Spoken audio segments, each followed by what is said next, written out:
hadir-Mu. Ku rindu memandang wajah-Mu, oh Tuhan, di dalam kekudusan-Mu. Shalom, selamat sore Bapak Ibu Saudara yang terkasih dalam Tuhan. Mari sore hari ini kita mau masuk ke dalam hadirat-Nya. Kita mau sama-sama menyembah Tuhan. Kita tahu bahwa di dalam hadirat-Nya kita akan memperoleh kekuatan yang baru. Kita akan memperoleh ketenangan di dalam Tuhan. Dia Allah yang baik. Dia Allah yang selalu menjaga dan menyertai setiap hidup kita. Mari satu hati kita sama-sama mau berdoa. Kembali kami bersyukur Tuhan untuk sore hari yang indah ini Tuhan. Kesempatan yang Tuhan berikan bagi setiap kami itu kami boleh datang di hadirat-Mu. Kami boleh bersekutu dengan Engkau Tuhan. Tuhan, ini hidup kami. Kami mau bawa hidup kami Tuhan untuk lebih dekat lagi dengan Engkau Tuhan. Karena kami tahu Tuhan di dalam hadirat-Mu Tuhan, kami akan memperoleh ketenangan, kedamaian, bahkan sukacita ya Bapa. Terima kasih Tuhan. Terima kasih buat anugerah-Mu Tuhan. Bahwa setiap kami Tuhan untuk lebih lagi masuk dalam hadirat-Mu ya Bapa. Terima kasih Tuhan, ini hidup kami. Kami hanya di dalam nama Tuhan Yesus kami mengucap syukur dan berdoa. Haleluya. Amin.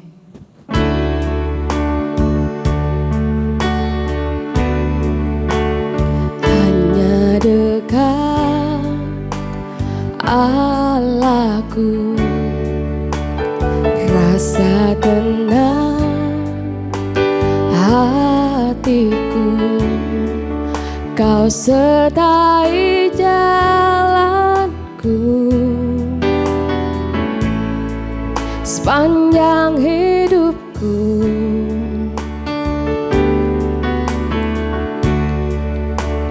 Hanya dekat padamu ada kekuatan baru. Kaulah perlindunganku, keselamatanku. Hanya dekat, hanya dekat Allahku, rasa tenang hatiku, Kau sertai jalanku sepanjang hidupku.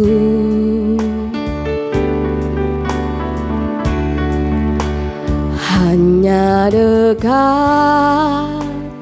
padamu ada kekuatan baru. Kaulah perlindunganku, keselamatanku.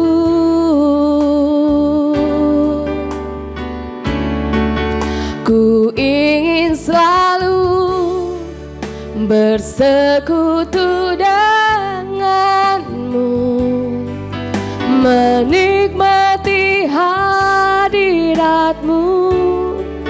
Biarkan Roh-Mu tinggal dalam hidupku. Sungguh indah bersamamu.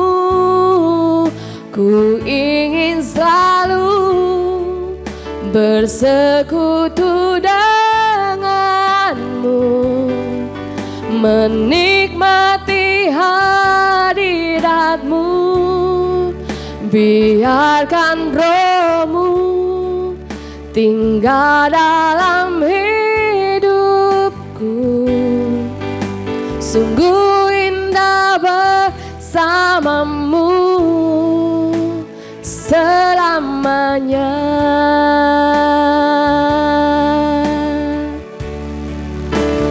Hanya dekat Allahku, rasa rasa tenang hatiku, Kau sertai jalanku sepanjang hidupku.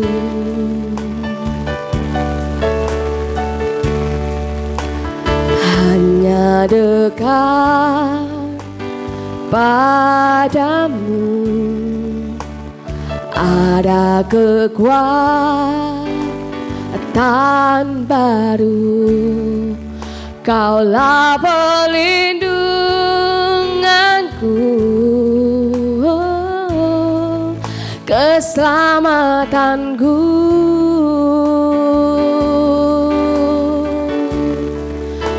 Ku ingin selalu bersekutu denganmu, menikmati hadiratmu. Biarkan rohmu tinggal dalam hidupku. Sungguh indah bersamamu. Ku ingin selalu bersekutu denganmu, menikmati hadiratmu. Biarkan rohmu tinggal dalam hidupku. Sungguh indah bersamamu. Sungguh indah bersamamu. Sungguh indah, sungguh indah bersamamu.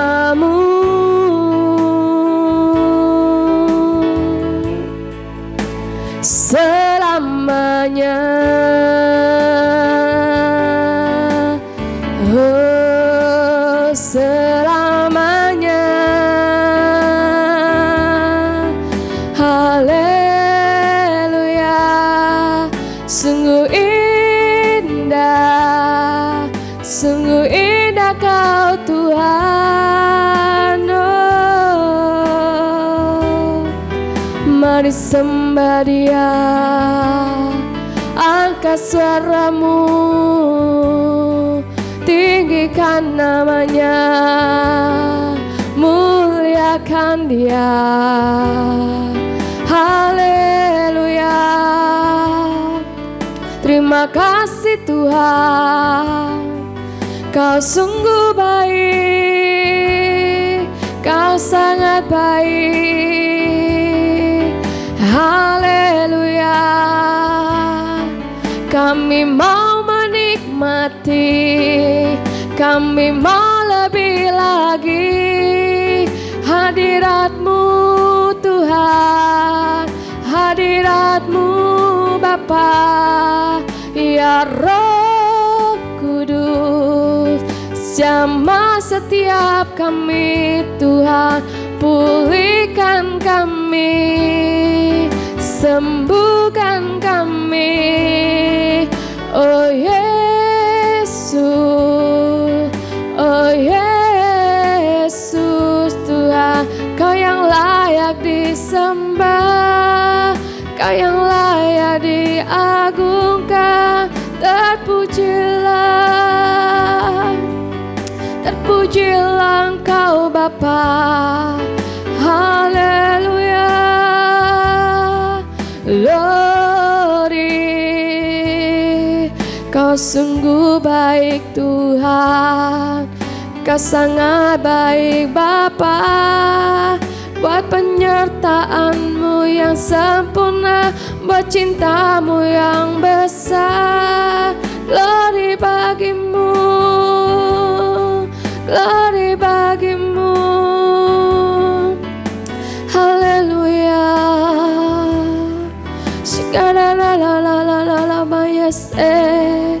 kami bersyukur Tuhan, kami bersyukur Bapa, buat anugerah yang besar, Bapa cintamu yang nyata.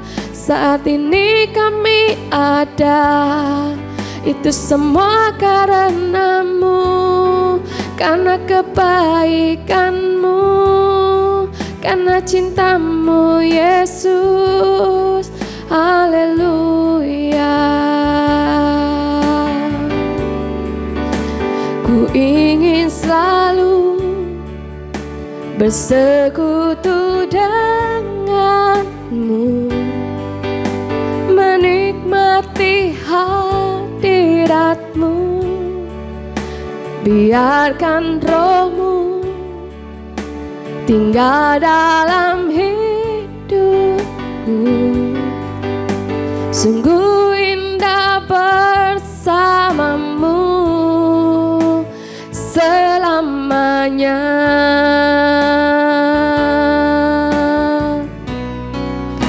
Ku ingin selalu bersekutu denganmu, menikmati hadiratmu. Biarkan rohmu tinggal dalam hidupku. Sungguh indah bersamamu, sungguh indah, sungguh indah bersamamu. Sungguh indah bersamamu selamanya.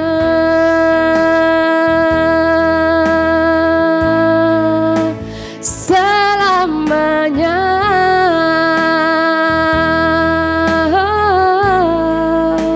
Selamanya. Terima kasih Tuhan, kami sudah menyembah Engkau. Kami siap Tuhan meninggikan Engkau sore hari ini. Di dalam nama Tuhan Yesus yang siap memuji Tuhan, kita semua katakan amin. Hanya dekat Allah saja kita akan tenang. Darinya lah keselamatan kita. Amin. Bapak Ibu Saudara, mari pujikan pujian ini dengan sukacita.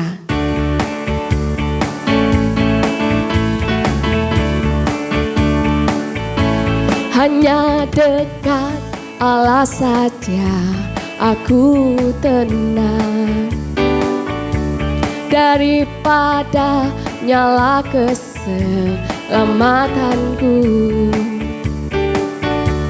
Hanya Dia gunung batuku, hanya Dia kota bentengku.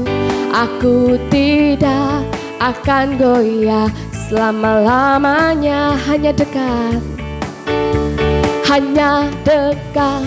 Allah saja aku tenang, daripada nyala keselamatanku.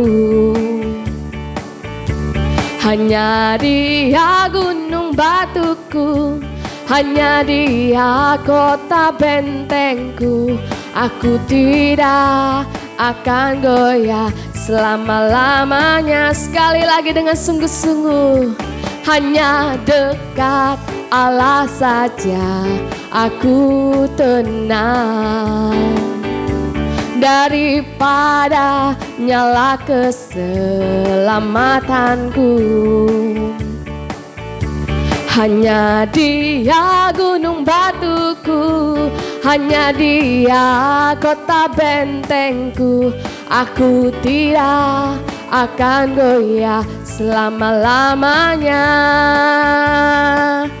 Dialah segalanya, Dia bagiku. Amin. Dialah segalanya, besar kecil, korbankan dirinya dan selamatkanku. Dialah segalanya,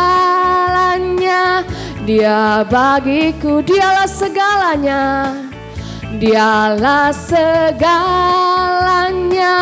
Dia bagiku. Dialah segalanya, kecil, korbankan dirinya dan selamatkanku.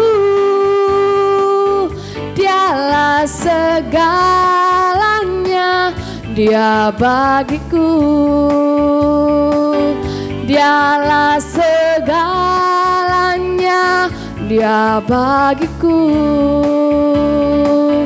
Dialah segalanya, Dia bagiku. Haleluya, berikan tepuk tangan bagi Allah kita yang dahsyat dan luar biasa. Haleluya. Mari kita siapkan hati kita sore hari ini, biar kita mau tetap terus kuat, kita mau tetap terus setia dan terus andalkan Tuhan dalam hidup kita. Haleluya. Terima kasih Tuhan. Bapakku yang di surga, Bapa yang pelihara hidupku dengan kasih dan rahmat,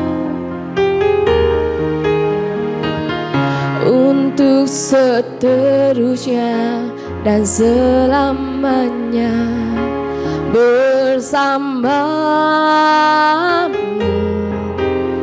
Ku kan terbang tinggi bagai raja wali, dengan kekuatan sayapnya. Bapakku yang di surga, Bapa yang pelihara hidupku dengan kasih dan rahmat, untuk seterusnya dan selamanya bersamamu. Ku kan terbang tinggi bagai raja wali, dengan kekuatan sayapnya.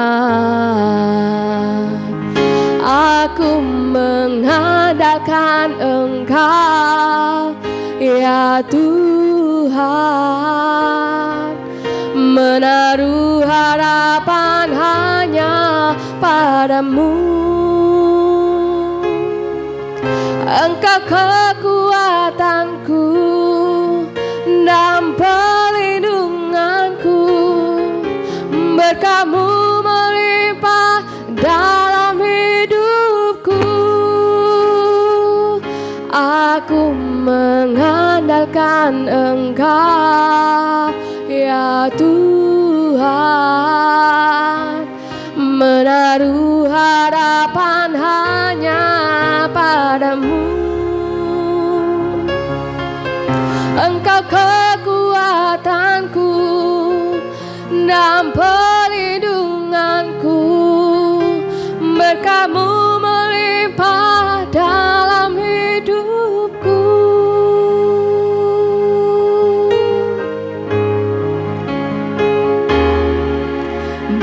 Bapakku yang di surga,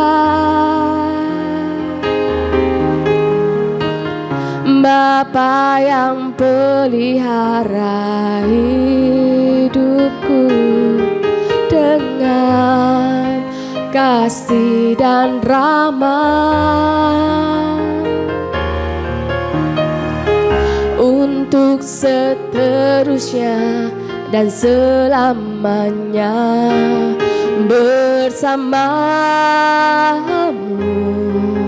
Ku kan terbang tinggi bagai raja wali, dengan kekuatan sayapnya.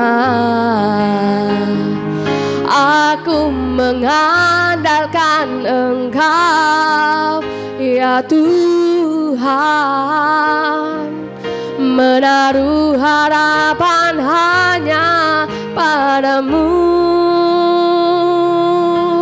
Engkau kekuatanku dan perlindunganku, berkat-Mu melimpah dalam hidupku. Aku mengandalkan Engkau, ya Tuhan, menaruh harapan hanya padamu. Engkau kekuatanku dan perlindunganku, berkat-Mu melimpah dalam hidupku. Berkat-Mu melimpah dalam hidupku. Berkat-Mu melimpah, berkat-Mu melimpah dalam hidupku.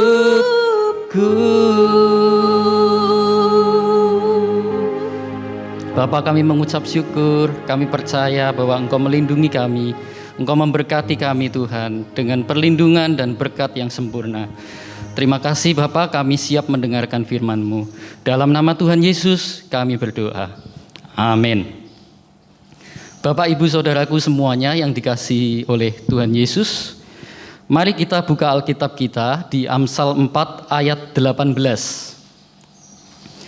Tetapi jalan orang benar itu seperti cahaya fajar yang kian bertambah terang sampai rembang tengah hari. Ayat ini diawali dengan kata tetapi. Kata tetapi ini menunjukkan sebuah perbedaan atau pertentangan yang mau dijelaskan oleh ayat ini di antara ayat-ayat yang lain. Dan kalau kita memang membaca ayat sebelumnya, yaitu ayat 14, di sana dikatakan, janganlah menempuh jalan orang fasik. Jadi Amsal 4 ini mau menjelaskan kepada kita semua bahwa di situ ada dua jalan yang berbeda. Yaitu jalan yang pertama adalah jalan orang benar, yang kedua adalah jalan orang fasik. Janganlah menempuh jalan orang fasik, dan janganlah mengikuti jalan orang jahat. Jadi jalan orang fasik ini identik dengan jalan orang jahat. Ayat 15, jauhilah jalan itu, janganlah melaluinya, menyimpanglah daripadanya, dan jalanlah terus. Jadi kitab Amsal ini menasihatkan kepada kita untuk jangan sedikit pun menempuh jalan orang fasik ini. Ayat 16, karena mereka tidak dapat tidur bila tidak berbuat jahat. Kantuk mereka lenyap bila mereka tidak membuat orang tersandung. Ini adalah jalan orang jahat, di mana mereka bisa berbuat seenaknya, bisa berbuat jahat, bisa berbuat semau-maunya terhadap sesamanya. Jadi ini kita bisa sebut jalan yang bebas, jalan yang lebar. Mereka berbuat jahat kepada sesamanya, merugikan sesamanya, melukai sesamanya. Ayat 17, karena mereka makan roti kefasikan dan minum anggur kelaliman. Orang yang berjalan di jalan orang jahat bukan berarti mereka langsung terkutuk dan kelaparan. Tidak. Di sini justru dijelaskan mereka makan roti juga. Makan roti kefasikan dan bahkan bukan minum air biasa, tapi minum anggur. Di dalam dunia ini, antara kebenaran dan ketidakbenaran seringkali memang sangat sulit dibedakan. Yang benar bisa disalahkan, yang salah bisa dibenarkan. Suasana seperti ini sudah dikatakan oleh Tuhan Yesus di dalam perumpamaannya, yaitu biarlah gandum dan lalang tumbuh bersama. Ayat 19, jalan orang fasik itu seperti kegelapan. Mereka tidak tahu apa yang menyebabkan mereka tersandung. Jadi walaupun jalan ini lebar, tetapi gelap. Karena itu kitab Amsal ini menasihatkan kepada kita, jangan lalui jalan ini.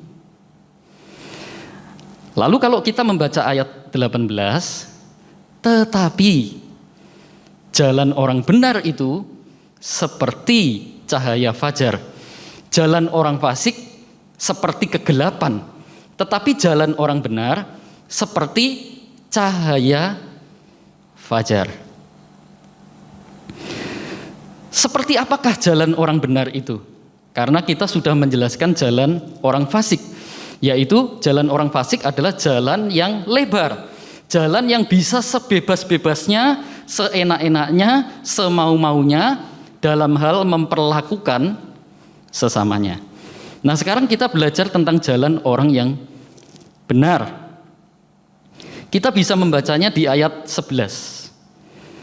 Aku mengajarkan jalan hikmat kepadamu. Kalau jalan orang fasik adalah jalan orang jahat. Jalan orang benar disebut jalan hikmat. Aku memimpin engkau di jalan yang lurus. Yang dimaksud dengan jalan yang lurus ini adalah jalan yang benar. Ayat 12. Bila engkau berjalan, langkahmu tidak akan terhambat. Mengapa? Karena di sini ada cahaya. Berbeda dengan jalan orang fasik yang gelap. Kalau ada cahaya, maka kalau ada sesuatu yang menjadi penghambat, dan kalau kita bisa melihatnya, maka kita bisa menghindarinya. Bahkan di sini dikatakan, bila engkau berlari, engkau tidak akan tersandung. Kalau jalan orang fasik gelap sehingga mereka tersandung dan mereka tidak tahu apa yang membuat mereka tersandung. Tetapi jalan orang benar ini jalan yang ada cahayanya. Kalau ada sesuatu yang bisa membuat kita tersandung, kita bisa menghindarinya. Ayat 13. Berpeganglah pada didikan. Berpeganglah pada didikan. Inilah kuncinya. Atau inilah sebuah ciri yang mutlak dari ciri-ciri orang yang berjalan di dalam jalan yang benar. Yaitu orang itu berpegang pada didikan. Orang yang mengalami didikan, orang itu tidak akan bisa bergerak sebebas-bebasnya. Mengapa? Karena di dalam didikan itu ada teguran, ada disiplin, ada hajaran. Kalau orang itu melenceng sedikit akan ditegur, melenceng lebih banyak lagi akan didisiplin, melenceng lebih banyak lagi akan dihajar. Jadi ini jalan yang membuat orang itu tidak bisa bergerak sebebas-bebasnya atau seenak-enaknya. Bahkan kalau orang itu sudah berjalan di jalan yang benar, masih ada nasihat. Ayo, tetap jalan di jalan yang benar ya. Oh iya, ini kan aku berjalan di jalan yang benar. Ya, tapi aku lihat kakimu sudah mulai agak serong. Mau kemana itu kakimu? Mau belok kemana? Tapi aku kan masih berjalan di jalan yang benar ini. Iya, cuma itu kakimu, ayo betulin dulu. Jangan mau serong, betulin dulu. Aku sudah berjalan di jalan yang benar, tapi masih ada nasihat. Masih diomong-omongin. Ini kan ngeselin. Ya inilah jalan didikan yang membuat seseorang itu tidak bisa bergerak sebebas-bebasnya, bahkan lebih banyak mengekang dirinya.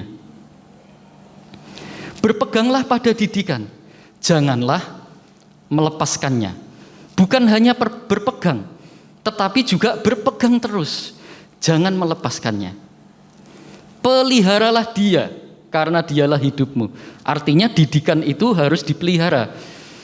Dipelihara itu kan maksudnya dirawat. Berarti diupdate, selalu dibaharui. Didikan itu selalu diupdate dari hari ke hari, dengan terus berpegang kepadanya dan terus diupdate. Kalau kemarin aku sudah taat, tapi agak menceng-menceng sedikit, hari ini aku harus lebih baik. Itulah jalan didikan. Dan ini jalan yang membuat orang tidak bisa sebebas-bebasnya. Atau bisa kita sebut jalan yang sempit. Tuhan Yesus juga mengatakan hal yang sama di Matius 7 ayat 13 dan 14. Masuklah melalui pintu yang sesak itu, karena lebarlah pintu dan luaslah jalan yang menuju kepada kebinasaan, dan banyak orang yang masuk melaluinya. Karena sesaklah pintu dan sempitlah jalan yang menuju kepada kehidupan, dan sedikit orang yang mendapatinya. Seperti apakah jalan yang sempit dan sesak ini? Pintunya sesak, jalannya sempit. Seperti apakah itu? Tuhan Yesus menjelaskannya di ayat sebelumnya, yaitu di ayat 12. Segala sesuatu yang kamu kehendaki supaya orang perbuat kepadamu, perbuatlah demikian juga kepada mereka.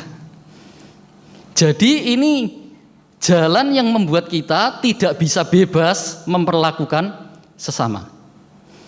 Segala sesuatu yang kamu kehendaki supaya orang perbuat kepadamu, perbuatlah demikian juga kepada mereka.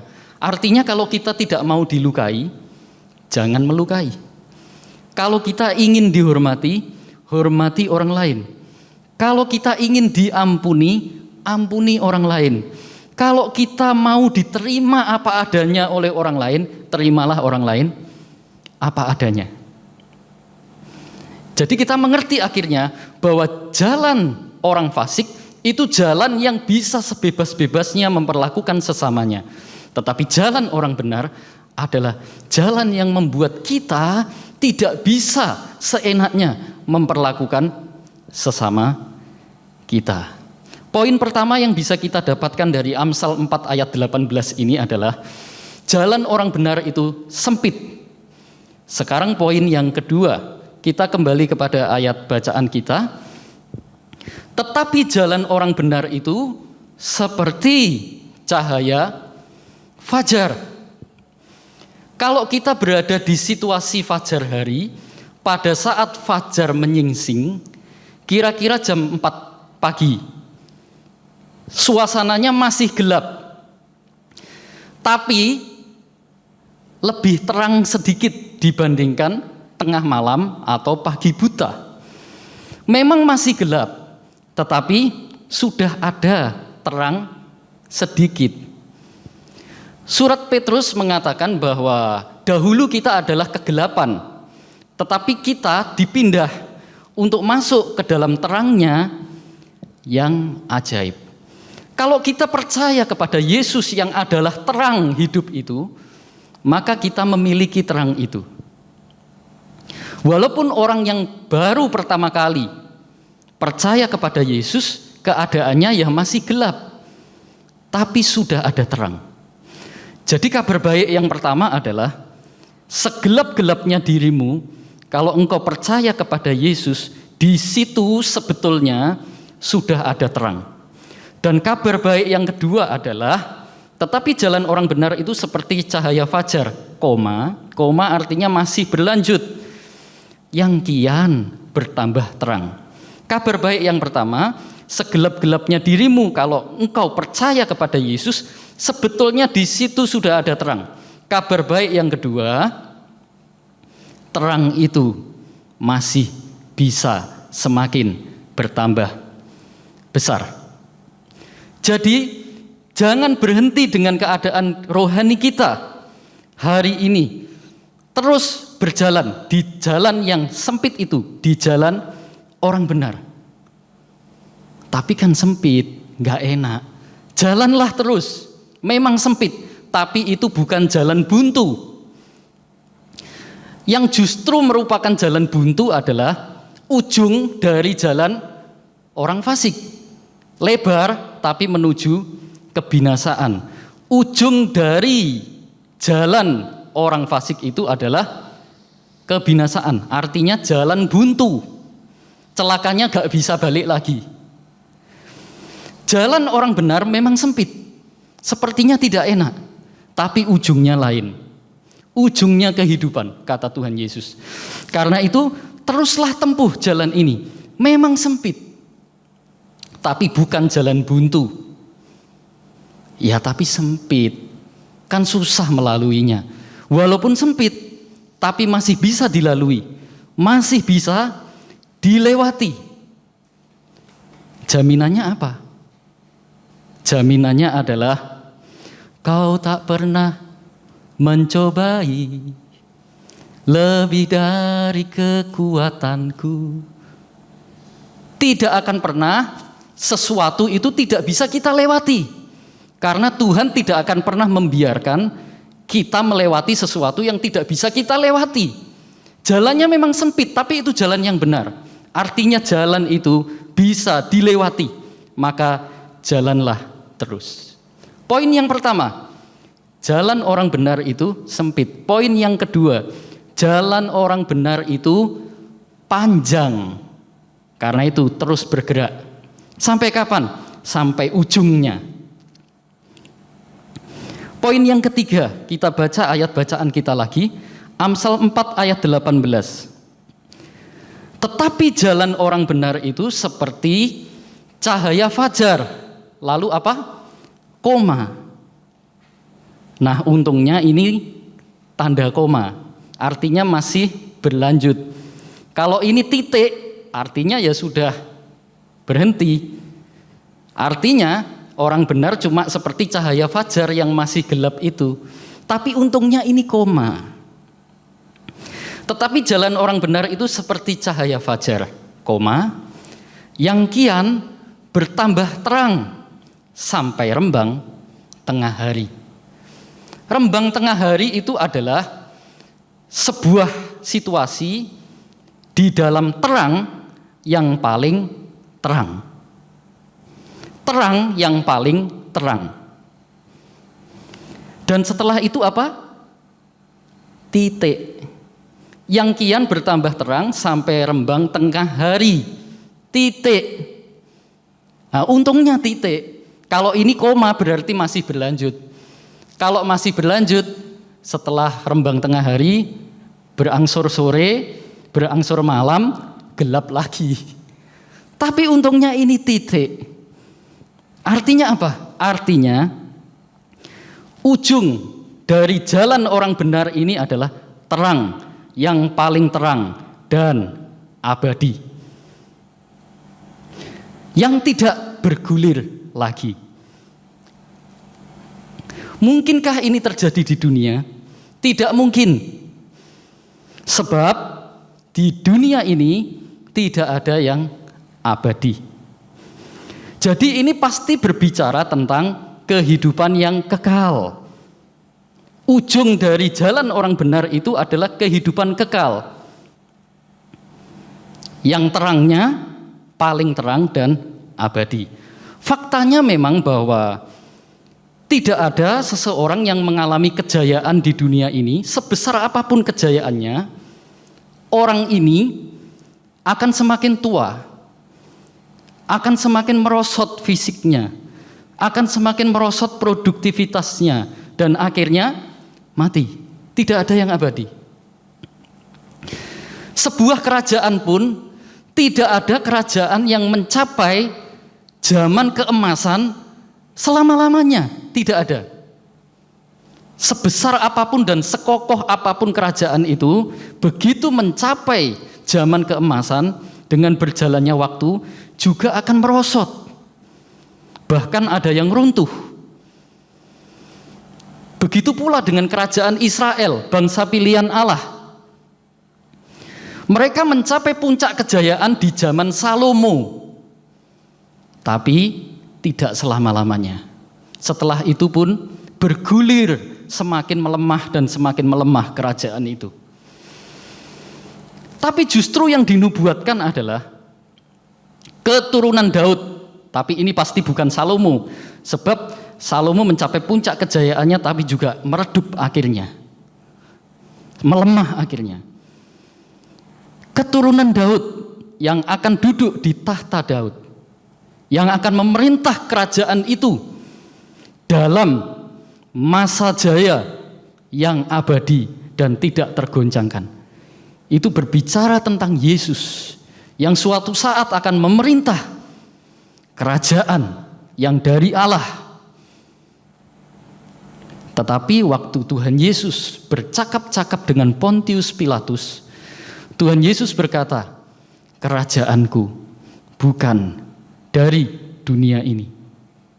Jadi memang ini tidak berbicara tentang di dunia ini, tapi tentang kekekalan.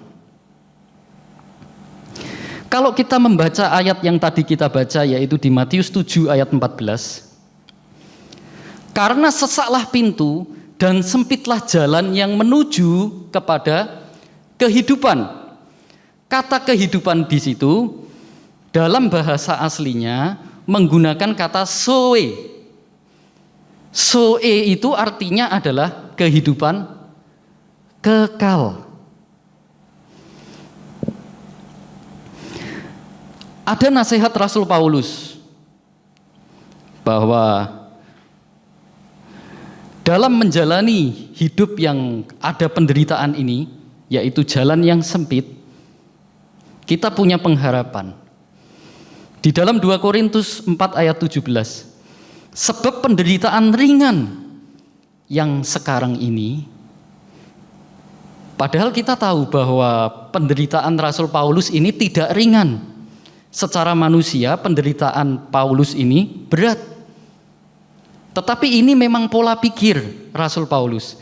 Sebab penderitaan ringan yang sekarang ini mengerjakan bagi kemuliaan kekal. Nah, inilah yang membuat Rasul Paulus menganggap penderitaannya itu ringan. Sebab dia tidak terfokus kepada penderitaannya. Dia tidak terfokus kepada sempitnya jalan, tetapi dia terfokus pada ujungnya, yaitu mengerjakan bagi kemuliaan kekal yang melebihi segala-galanya, jauh lebih besar daripada penderitaan kami. Poin pertama yang bisa kita dapatkan dari Amsal 4 ayat 18 adalah jalan orang benar itu sempit. Poin yang kedua, jalan orang benar itu panjang. Poin yang ketiga, jalan orang benar itu ujungnya adalah terang yang paling terang dan abadi. Mari kita bersama-sama memilih jalan itu. Kita tempuh jalan orang benar. Amin. Tuhan Yesus memberkati. Bapa, kami bersyukur kalau kami bisa mendengar firman ini. Biarlah firman ini bisa teraplikasi dalam hidup kami, sehingga sampai ujungnya kami tetap setia, berpegang pada didikan, terus hidup dalam jalan-Mu. Walaupun sempit, tapi kami tahu bisa dilewati. Dalam nama Yesus kami berdoa. Amin.